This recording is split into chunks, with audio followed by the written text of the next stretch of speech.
You have to do SNL every night, so you don't have time to think. You have no choice but to say, I'll just enjoy it, go with it. It's okay if I make a mistake. John Woo and Robert De Niro worked together on 13 mob films. But after Casino in 1995, he stopped all of a sudden. After 24 years, they didn't work together again. He told her something shocking in a private conversation. Too many people were hurt.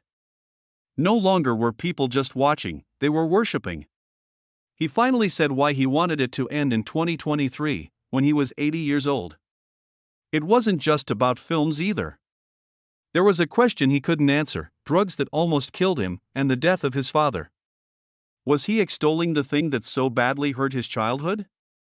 The late Virginia Admiral and Robert De Niro Sr. had their son Robert De Niro on August 17, 1943, in the middle of World War II. He was born in a small flat in Manhattan. They got married in 1942, and by the time Robert Jr. came along, they were living the wild life in Greenwich Village. But Robert's dad left when he was only 2 years old. I'm not angry, I'm just being honest. He was gay. In the 1940s, this was almost hard to live with in public. He did move, though. He only moved a few blocks away and rented a studio to be close to his son. The weekends were spent with each other at small movie theaters, jazz clubs, and art museums. Virginia never got angry, even though she was a single mom now. To keep the lights on, she worked hard as a writer and editor, jobs she had never even thought of. They were friends all the time. Over time, De Niro read his father's journals out loud in an HBO documentary. This showed that their love, even though it was complicated, never really stopped. As a kid, De Niro was shy, quiet, and a strange shade of pale. He was called Bobby Milk by other kids. Not because I'm mean, I'm just interested. In a neighborhood full of tough, tan Italian boys, his skin was as light as cream, which stood out. He got lost in the back streets of Little Italy and found a gang. Somehow, the ghostly boy joined the group. They weren't a threat. The way they walked, talked, and carried themselves made him think of them as more naughty than bad. Those boys became friends for life. Decades later, every gangster he played would pick up some of their habits. It made his dad mad. He was afraid that the boy would become more interested in running than in books and art. But De Niro loved both. It was him who kept the gang in the galleries. He came close and watched. Virginia never gave up on what her son could be. After they broke up, she got a job with a theater school, and as part of her pay, she gave him free acting lessons. De Niro played the scared lion in The Wizard of Oz when he was only 10 years old. It all made sense. He could hide by putting on a mask of someone else. The shy boy went away. He could work through his fears without having to speak his own words when he was acting. It was magic, but he was also being shaped by something else. While they were still arguing over custody, his Catholic grandparents baptized him in secret when he was 2 years old, which was not what either parent wanted. Virginia publicly hated organized religion, and his father had stopped being Catholic years ago. Still, his grandparents took him to church and splashed holy water on his head without his permission. It may not have seemed important at the time, but De Niro didn't talk much about religion afterward. Is there a God? He has a lot to answer for, he once said in a low voice when pushed. This tension, the pull and push between sin and forgiveness, was always present in his stories. It stuck around. Before the High School of Music and Art, he went to Elizabeth Irwin. But nothing could keep him there. By age 16, he quit school, sure that he didn't need a license to follow the thrill he felt on stage. His mother had worked at Maria Piscata's theater school, which is how he got to know big-time theater. He trained with Stella Adler, who had taught Marlon Brando, and then he joined Lee Strasberg's School for Actors. He wasn't just learning lines, he was also learning how to change into someone else. He later said, and they're not that good, when asked why he thought he could make it.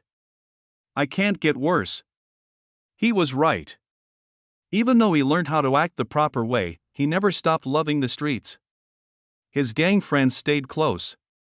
Not a change to his speech. His body language always reminded me of those early days on Kenmare Street. He once said that playing was a safe way to do dangerous things that he would never do in real life. The Oscar-winning actress Shelley Winters saw him early on and became his first real guide. He got early parts thanks to her, and went back to studying as an actor. Before anyone else, she had faith in him. Her faith was important.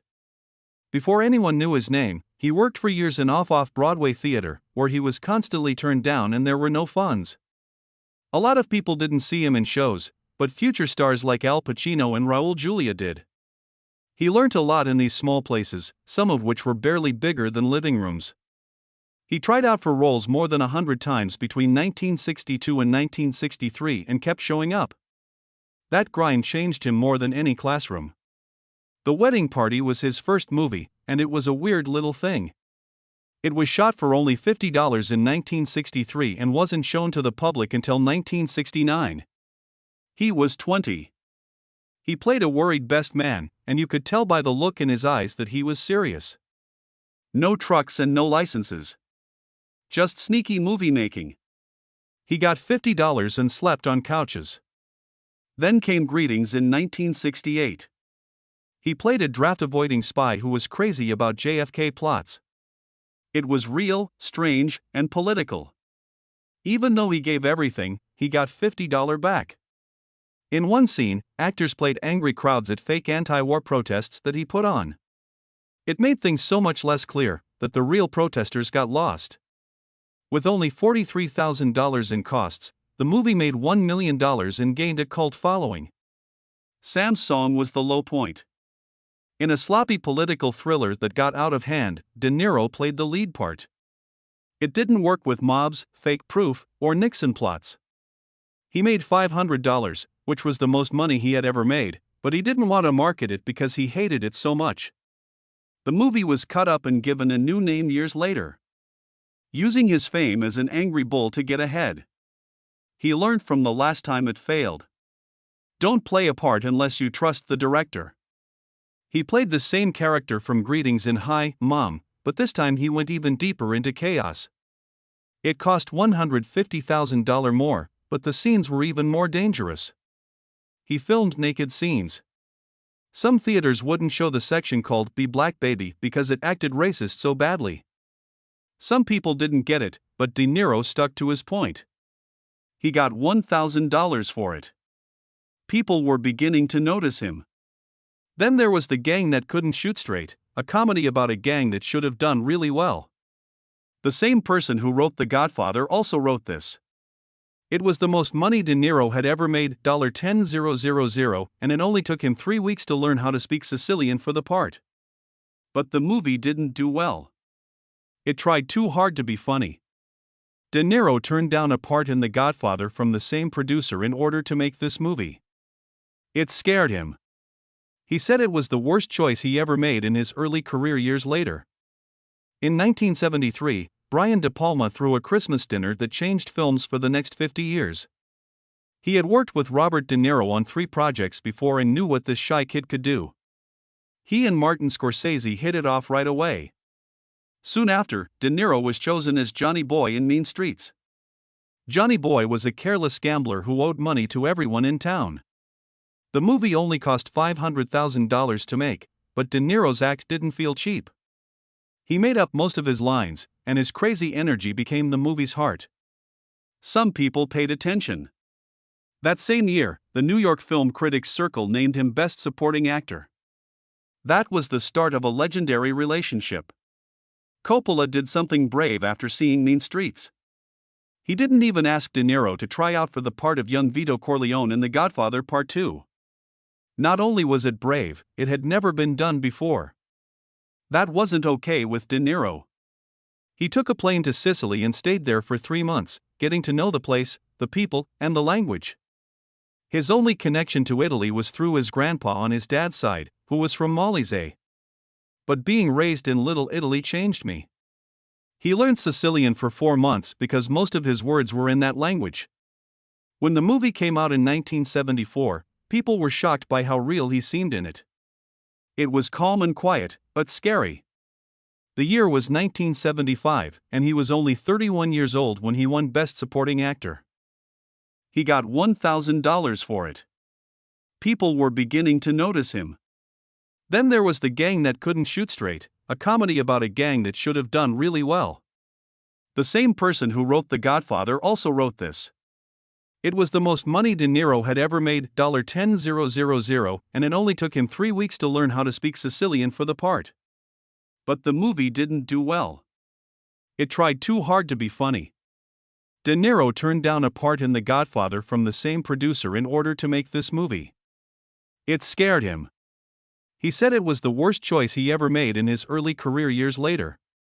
In 1973, Brian De Palma threw a Christmas dinner that changed films for the next 50 years. He had worked with Robert De Niro on 3 projects before and knew what this shy kid could do. He and Martin Scorsese hit it off right away. Soon after, De Niro was chosen as Johnny Boy in Mean Streets. Johnny Boy was a careless gambler who owed money to everyone in town. The movie only cost $500,000 to make, but De Niro's act didn't feel cheap. He made up most of his lines, and his crazy energy became the movie's heart. Some people paid attention. That same year, the New York Film Critics Circle named him Best Supporting Actor. That was the start of a legendary relationship. Coppola did something brave after seeing Mean Streets. He didn't even ask De Niro to try out for the part of young Vito Corleone in The Godfather Part 2. Not only was it brave, it had never been done before. That wasn't okay with De Niro. He took a plane to Sicily and stayed there for 3 months, getting to know the place, the people, and the language. His only connection to Italy was through his grandpa on his dad's side, who was from Molise. But being raised in Little Italy changed me. He learned Sicilian for 4 months because most of his words were in that language. When the movie came out in 1974, people were shocked by how real he seemed in it. It was calm and quiet, but scary. The year was 1975, and he was only 31 years old when he won Best Supporting Actor. It was known as Flux. A special infrared setup with 3 cameras that weighed more than 60 pounds was used. They didn't take a picture of his face in a studio and then paste it on later. Instead, they let him act naturally and let this machine do the rest. It took 108 days of shooting in 117 different places to tell a story that happened over many years. The end movie was 209 minutes long and had 1,150 visual effects shots. It was Scorsese's longest movie ever. In 2015, De Niro reshot a scene from Goodfellas as a test to make sure it worked. He was 74 years old at the time, but they made him look like he was 46 again. They did not need artists to make the face move. In the credits, there are no face animators at all. He looked at daily renders for 3.5 hours and never once said that the technology didn't look right. Niro played Frank Sheeran 7 times, when he was 24, 36, 41, 42, 47, 55, and 76 years old. It worked perfectly. Killers of the Flower Moon came next. The pandemic messed up all of the plans for when to film it in 2018.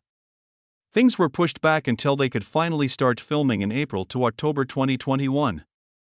Niro played William Hale, the man who had a lot of power during the 1920s Osage killings. It was a story. It cost a lot of money to film in Oklahoma because of all the oil and blood that was there. Between $200 and $215 million, De Niro read everything from the 1920s files to learn a lot about Hale. During these years, people from the Osage Nation became millionaires quickly. To get that money, white men like Hale lied, stole, and killed. The movie finally had its premiere at Cannes in May 2023, and it opened in theaters on October 20, 2023. It was nominated for 10 Oscars, including Best Picture, which went to Scorsese and De Niro. Had now worked together on 10 films. This one felt different. It wasn't about being loudly bad. It had to do with sneaky crime. De Niro played what Scorsese called the banality of evil in a quiet, cold, and calculated way. The lockdown because of the virus helped him get into that frame of mind. As time went on, De Niro didn't slow down in 2025. To the Alto Nights comes out in theaters on March 21st. This time, he played more than one part. He played 2. Both were in the New York mob, but they were rivals. There was Frank Costello and Vito Genovese. The movie was written by Nicholas Pileggi, who also wrote Goodfellas. These were real guys with real tension. It was directed by Barry Levinson. The story builds up to May 2, 1957, when Genovese gave the order for a hit on Costello. The bullet missed Costello's head, and he lived. To play the different parts, De Niro had to wear different masks. It wasn't just makeup, either. He learned how to work with the mob over many years. The movie, which was first called Wise Guys, was shot in Cincinnati, but it's supposed to look like it took place in New York in the 1950s. Costello had an effect. Genovese wanted to do well. One really had power. The other person only wanted it. At age 81, De Niro was still going back to his roots, but this time he was more in charge than ever. Zero Day came out on Netflix that same year. The date was February 20, 2025.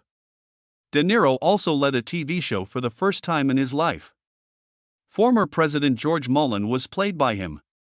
Mullen has to figure out who launched a cyber attack that killed thousands of people and brought America to its knees. The show was made in New York's Steiner Studios by the same people who made Narcos and former NBC News head Noah Oppenheim. After delays caused by the 2023 writers and players strikes, the movie came out in June 2024. Even though he's known for criticizing Trump, De Niro said he didn't base the character on a real government leader. The people who put together the show made sure it wasn't political.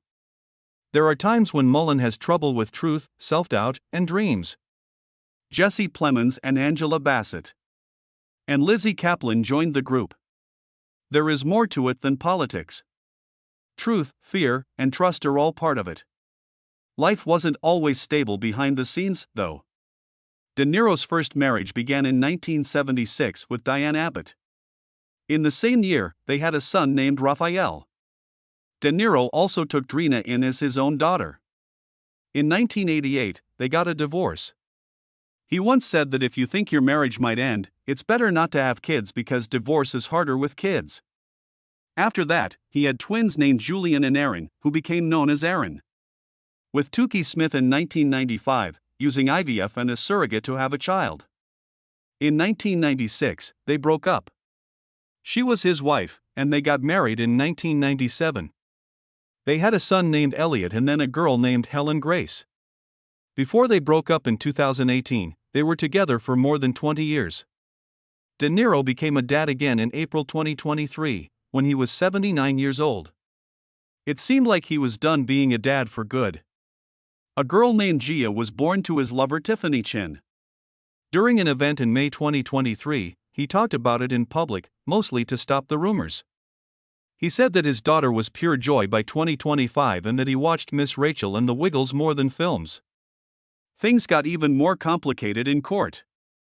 In 2019, a lady named Graham Chase Robinson sued him and asked for $12 million. Since 2008, she had worked for him and said he treated her like an office wife. He even asked her to scratch his back. De Niro lost it in court when she said that he once wouldn't use a back scratcher because he liked the way she did it. In front of the whole audience, he yelled, "Shame on you." The jury gave her $126 million on November 9, 2023. It was bad for his business. Not him personally, but the incident got a lot of attention. The drugs were another thing. Coke was all over the place when Liza Minnelli and I were shooting New York in the late 1970s. Scorsese was deeply addicted and his sets were always closed. A lot of drinking hurt De Niro's voice, and he had to go to treatment to fix it. He was scared. It almost killed Scorsese. He was only 109 pounds. Before he went to the hospital in 1978. They both chose to stop for good at that point. It might have kept them alive. De Niro's painter father died of prostate cancer on his 71st birthday, May 3, 1993. As kids, they didn't spend much time together. He was 3 years old when his parents got a divorce. His father had depression and hid the fact that he was gay. De Niro didn't fully understand his father until he read his diaries years later. HBO showed a program in 2014 in which De Niro read those pages out loud. A piece by his father went for over $31,000 in 2015, which was 4 times the estimate. Later, De Niro made an American Painting Award worth $25,000 in honor of his father. He did not want people to forget the art his dad had made. He has always reached a lot of important goals in his work. He got 2 Oscars, one for Raging Bull and one for The Godfather Part 2. He won the Cecil B. DeMille Award in 2011. Kevin Spacey presented him and said he was one of the best actors ever. They opened Tribeca Grill together in 1990.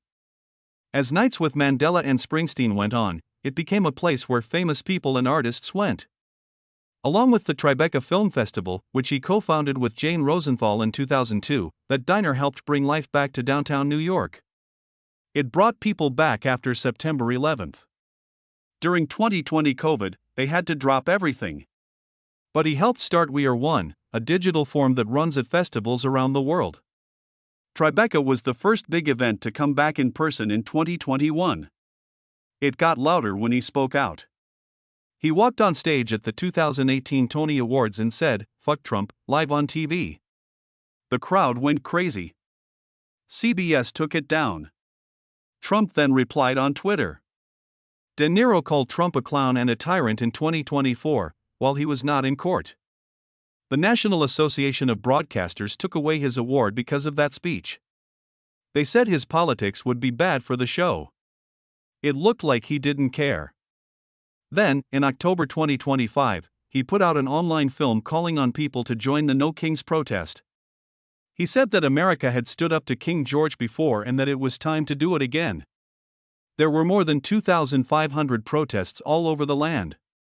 It was seen as un-American by some, but he thought it was important.